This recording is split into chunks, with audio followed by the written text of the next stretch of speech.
As-tu déjà eu l'impression que ta foi est enfermée derrière des portes closes? T'es-tu déjà demandé si Dieu te voyait vraiment? Ou si tout ce que tu vis n'est qu'un grand silence vide? Dans Jean chapitre 20, la Bible dévoile l'un des moments les plus troublants et bouleversants de toute l'histoire spirituelle. Le tombeau est vide, le corps a disparu et le monde semble suspendu dans un mystère profond. Mais au cœur de ce chaos, le ciel parle. Et celui qui entend cette voix ne sera plus jamais le même. Cette vidéo n'est pas une simple méditation biblique. Aujourd'hui, tu vas plonger dans une série d'événements surnaturels qui secouent les fondations du monde visible et invisible. La résurrection de Jésus, la détresse de Marie-Madeleine, le toc sacré interdit, le sopro du esprit qui traverse la peur, et le combat intérieur de ceux qui ont besoin de voir pour croire. Et tout cela mène à une parole qui bouleverse les siècles. Heureux ceux qui n'ont pas vu et qui ont cru. Alors reste bien jusqu'à la fin, car ce que tu vas découvrir pourrait transformer ta relation avec Dieu pour toujours. Et avant d'aller plus loin, je t'invite à t'abonner à cette chaîne. Beaucoup regardent nos vidéos sans être abonnés. Ne passe pas à côté des prochaines révélations. Active la cloche, car ici, nous explorons les mystères bibliques que d'autres ne veulent pas dévoiler. Lorsque les ténèbres cèdent leur place à l'aube, Marie-Madeleine se rend au tombeau, le cœur encore enchaîné par la douleur. Et là, dans le silence troublant du matin, elle découvre ce que nul esprit n'aurait pu concevoir. Le sépulcre vide, c'est plus qu'un détail historique, c'est un cri du ciel, une brèche dans l'ordre naturel. La résurrection de Jésus n'est pas seulement la victoire sur la mort, c'est le bouleversement total de la logique humaine. Le corps n'est plus là, non pas volé, mais glorifié. Ce vide béant, ce lieu déserté, devient l'épicentre d'une révélation céleste qui continue de résonner dans chaque cœur en quête de... Vois-tu, ce n'est pas un simple événement. C'est une présence invisible qui renverse les forteresses du... Le tombeau ouvert, c'est l'annonce que la bataille spirituelle a basculé. Là où le monde voit une absence, le croyant perçoit une transformation spirituelle. On se sent déconcerté, parfois même perdu, face à ce Dieu qui agit dans l'invisible. Mais c'est précisément là que l'âme est invitée à croire sans voix. Le sopro du esprit commence souvent dans le silence, dans ces moments où Dieu semble absent, mais prépare une gloire qu'aucun œil n'a. Le chapitre Jean 20 nous projette dans cette tension entre foi et doute, entre la logique humaine et l'inexplicable divin. Pourquoi Dieu choisit-il de se révéler dans un tombeau vide? Peut-être pour nous apprendre à chercher la voix du Maître dans le silence, à percevoir sa gloire, non pas dans le tangible, mais dans le sacré invisible. Chaque croyant doit faire cette traversée, quitter l'évidence pour entrer dans le mystère, abandonner la preuve pour embrasser la bienheureuse foi. Et toi, comment réagis-tu face à un Dieu qui ne se montre pas toujours comme tu l'espères? Il n'est pas rare de se heurter à des portes trancadas dans la vie, maladie, rupture, prière, sans réponse. Mais souviens-toi, le tombeau vide est la preuve que même lorsqu'il semble ne rien se passer, Dieu est à l'œuvre. Il creuse des chemins de nouvelles naissances, même dans nos déserts les plus arides. C'est dans le creux de nos douleurs que peut jaillir la vie éternelle. Alors, avant de chercher le ressuscité parmi les morts, pose-toi cette question. Et si le vide que tu ressens était justement le lieu d'un encontro qu'on le ressuscite? Ce premier acte du chapitre ne clôt pas l'histoire, il l'ouvre, il nous pousse vers la suite, vers la rencontre, vers l'appel. Car là où le monde voit la fin, Dieu inaugure un commencement. Et c'est justement là que nous retrouvons Marie-Madeleine, elle qui incarne si puissamment l'âme en quête de lumière. Gostou da produção do primeiro tópico? Deseja fazer algum ajuste, como modificar algo ou aumentar o texto? Você disse, ok. O ChatGPT disse, ótimo. Vamos agora para o tópico 2. Maria Madalena e o choro diante do invisível. A seguir, está a produção textual desse tópico, seguindo rigorosamente seus direcionamentos, com estilo, mentor-discípulo, tom reverente e palavras-chave, distribuídas de forma natural ao longo do texto. Teste, tópico 2. Marie-Madeleine et les larmes. Face à l'invisible, Marie-Madeleine pleure. Mais ce ne sont pas des larmes ordinaires, c'est l'âme qui se déchire devant l'absence du divin. C'est l'amour fidèle qui ne comprend pas l'abandon apparent. Elle est là, devant le sépulcre vide, accablée, désemparée. Elle ne voit plus le corps, elle ne perçoit pas encore la résurrection de Jésus. Et pourtant, c'est précisément dans ce cri silencieux, dans ce chagrin profond, que commence le encontre qu'on le ressuscite. Ce moment suspendu dans l'histoire s'adresse à tous ceux qui se sont déjà sentis oubliés. Tu sais, mon ami, il arrive souvent que l'on confonde silence avec absence. On pense que si Dieu ne parle pas, c'est qu'il n'est pas là. Mais Jean 20 nous enseigne que c'est dans les larmes, dans l'attente douloureuse, que le ciel se prépare à nous révéler sa gloire divine. Marie cherche un corps, mais elle va rencontrer une présence invisible, bien plus puissante que toute manifestation physique. Et toi, dans tes pleurs, que cherches-tu? Une réponse? Un miracle? Ou peut-être un signe que Dieu t'écoute encore? Ce passage est une clé pour ceux qui vivent des batailles spirituelles intérieures. Pleurer n'est pas un signe de faiblesse, c'est parfois un acte de foi. Marie ne s'est pas détournée, elle est restée.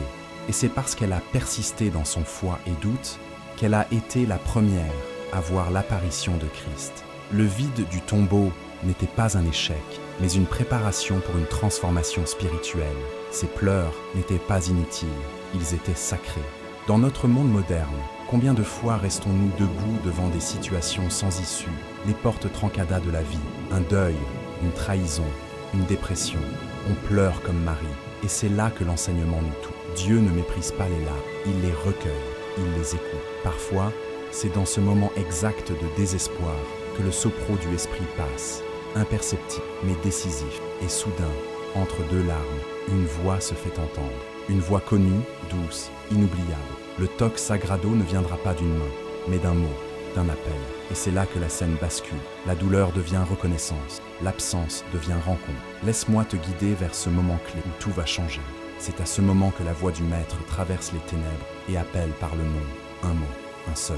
Marie, ce n'est pas juste un nom prononcé, c'est un toque sagrado. C'est le ciel qui déchire le voile de l'incompréhension. C'est la voix du Maître qui traverse l'obscurité. Marie-Madeleine, perdue dans son chagrin, ne reconnaît pas le Christ d'abord par son apparence, mais par ce appel divin qui résonne jusqu'au plus profond de son âme. Voilà la puissance du encontre qu'on le ressuscite. Il nous connaît, il nous appelle, il nous restaure. As-tu déjà ressenti cela? Ce moment inexplicable où ton cœur reconnaît une vérité avant même que ta raison ne l'accepte? C'est exactement ce qui se passe ici. La présence invisible devient soudain terriblement réelle, tangible, bouleversante. La résurrection de Jésus n'est plus une rumeur, elle devient personnelle. Ce n'est plus une doctrine, c'est une relation. Et cette parole, Marie, devient un miroir pour chacun d'entre nous. Car oui, Dieu continue d'appeler ses enfants, un par un, dans leur douleur, leur solitude, leur bataille spirituelle. Ce n'est pas anodin que ce soit Marie-Madeleine qui entende cette voix en premier. Elle, autrefois brisée, rejetée, guérie, ce choix de Jésus est une démonstration éclatante de sa gloire divine, de son amour pour les cœurs repentants. Ce passage nous enseigne que la transformation spirituelle ne dépend pas de nos mérites, mais de notre ouverture à l'appel. Et lorsque le ciel prononce ton nom, c'est que quelque chose de grand est sur le point de naître, une nouvelle naissance dans la foi. À ce moment-là, tous les doutes, même ceux du Thomé incrédule, s'effacent. L'appel par le nom dépasse toutes les portes trancadas de la peur et de l'incompréhension. Le cœur reconnaît ce que les yeux n'arrivèrent pas à voir. Voilà pourquoi ce passage de Jean 20 est si fort. Il nous invite à écouter, non pas avec les oreilles, mais avec l'âme. La foi et doute ne sont plus en conflit, car la foi a entendu.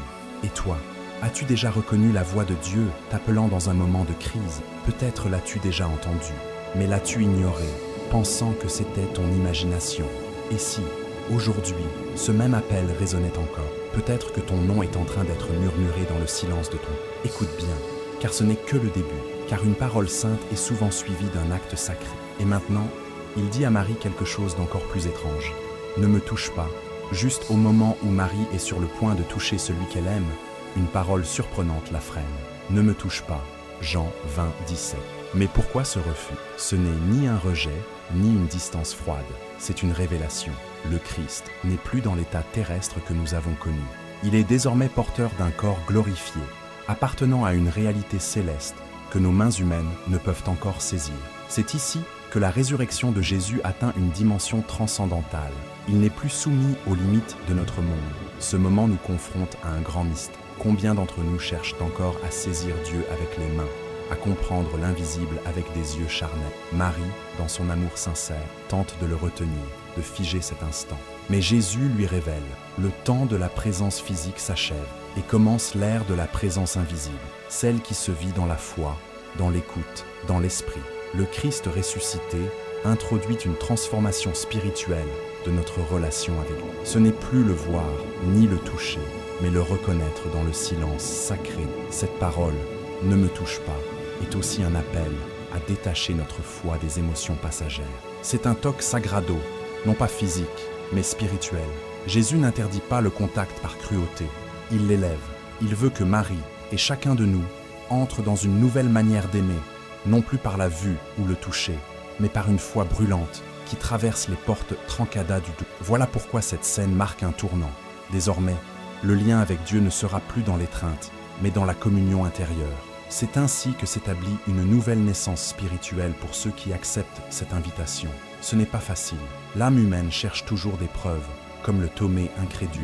Mais ici, Dieu trace un autre chemin, plus exigeant, mais plus profond. C'est dans le sopro du Esprit, et non dans la chair, que s'exprimera dorénavant la gloire divine. Le Christ glorifié marche désormais entre les mondes, visible pour ceux qui croient, invisible pour ceux qui doutent. Et maintenant que Marie a vu, mais n'a pas touché, elle est envoyée. De témoin en larmes, elle devient messagère de l'Éternel. Elle annonce ce que ses yeux ont contemplé, mais que ses mains n'ont pu retenir. Elle porte la révélation céleste à ceux qui sont encore dans la... Et pendant ce temps, ailleurs, dans une salle verrouillée, les disciples tremblent. Ils ne savent pas encore que l'apparition de Christ est sur le point de bouleverser leur peur. Les disciples sont réunis, enfermés dans une pièce. Les portes trancadas par la peur des autorités. Leur esprit est encore brisé par le traumatisme de la croix. Ils ne savent pas que la bataille spirituelle a déjà été remportée. Et soudain, sans bruit, sans fracas, Jésus se tient au milieu. Oui, le corps glorifié du Christ traverse les murs, défie les lois naturelles et se manifeste dans leur nuit intérieure.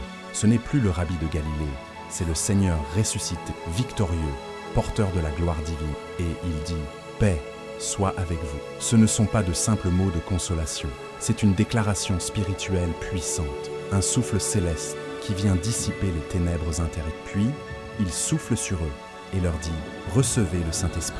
Jean 20, 22. C'est le sopro du Esprit, l'acte fondateur d'un nouveau commencement, une nouvelle naissance pour ceux qui avaient fui, douté, trahi. Le souffle de Dieu, comme dans la Genèse, recrée l'homme. Ce geste marque l'entrée dans une dimension surnaturelle. Le disciple devient porteur de l'Éternel. Tu vois, mon frère, ma sœur, ce passage te concerne directement. Combien de fois fermes-tu ton cœur, comme les disciples ont fermé leurs portes? Tu crois protéger ta foi, mais en réalité, tu enfermes aussi ton espérance. Pourtant, Jésus ne respecte pas ses verrous. Il entre, même là où tu pensais qu'il n'y avait plus de place. La présence invisible s'infiltre dans ta solitude, dans tes silences, dans tes murs intérieurs. Et il te dit encore aujourd'hui, « Paix, je suis là ». Le rencontreau qu'on le ressuscité est possible même dans l'angoisse. Et quand il souffle sur eux, ce n'est pas un simple acte symbolique. C'est une transformation spirituelle radicale. Le foi et doute qui les habitaient se dissout peu à peu dans l'assurance de la révélation céleste. Ils ne sont plus seulement des témoins, mais des porteurs de la mission divine. L'apparition de Christ n'était pas un miracle pour les impressionner, c'était une activation. Le toque sagrado de son souffle a fait d'eux des hommes nouveaux, capables d'affronter le monde avec une paix que rien ne peut voler. Et toi, as-tu déjà reçu ce souffle? As-tu laissé le Christ entrer dans tes verrous les plus profonds? Ne résiste pas, ouvre ton cœur, car même ceux qui l'ont vu n'ont pas tous cru pleinement. Il en manquait encore un homme appelé Thomé, celui qui, comme tant d'entre nous, voulait voir avant de croire. Et maintenant, c'est à lui que le ressuscité va apparaître, avec des marques, des preuves, et surtout, une leçon pour toute génération à venir. Thomas n'était pas là. L'un des 12, celui qu'on appelle aussi Didyme, était absent lors de l'apparition de Christ. Et lorsqu'on lui annonce que Jésus est vivant, il ne cède pas à l'enthousiasme collectif. Non, il pose ses conditions. Si je ne vois pas, si je ne mets pas mon doigt, je ne croirai pas. Jean 20, 25.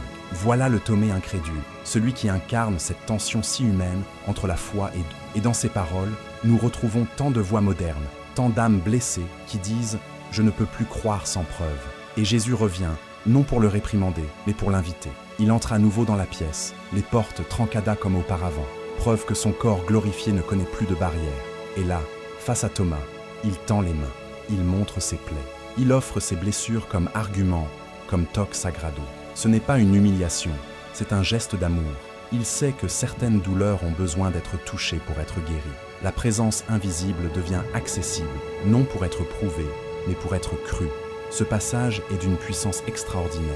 Il nous montre que Dieu n'a pas peur de nos questions. Il ne fuit pas nos doutes. Au contraire, il les rencontre avec patience. Le ressuscité de Jésus n'impose pas une foi aveugle, mais il nous pousse à une transformation spirituelle. Le doute n'est pas un péché, mais une étape. Ce qui compte, c'est ce qu'on fait de ce doute. Le gardons-nous comme un bouclier ou l'offrons-nous comme une prière? Thomas choisit de l'offrir. Et son cri « Mon Seigneur et mon Dieu » devient l'une des plus puissantes confessions de tout Jean 20.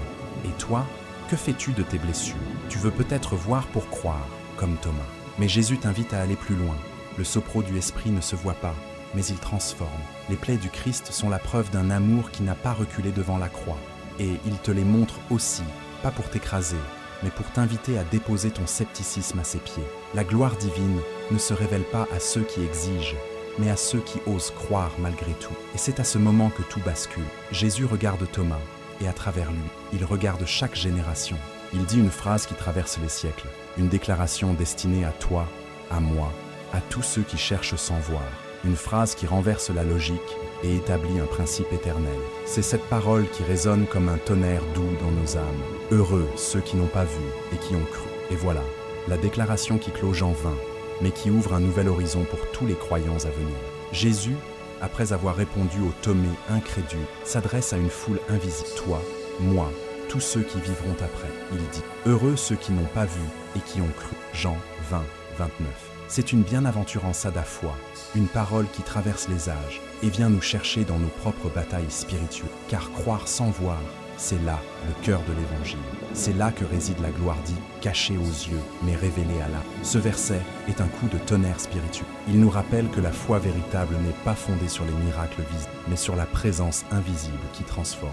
Le encontro qu'on le ressuscité n'est pas réservé à ceux qui l'ont vu de leurs yeux, mais à ceux qui, dans la solitude, dans les épreuves, dans le silence des nuits sans réponse, dessinent de cette transformation spirituelle. Elle est offerte à tous, même à ceux qui se sentent les plus éloignés. Pense à cela. Combien de fois attends-tu un signe pour te remettre à prier? Une guérison, une parole, une vision. Et si la foi, c'était justement avancer sans signe, comme Abraham a quitté sa terre sans savoir où il allait? Le sopro du Esprit agit ainsi. Il se fait sentir, non prouvé. C'est un appel à lâcher prise, à faire confiance, même quand le ciel semble muet.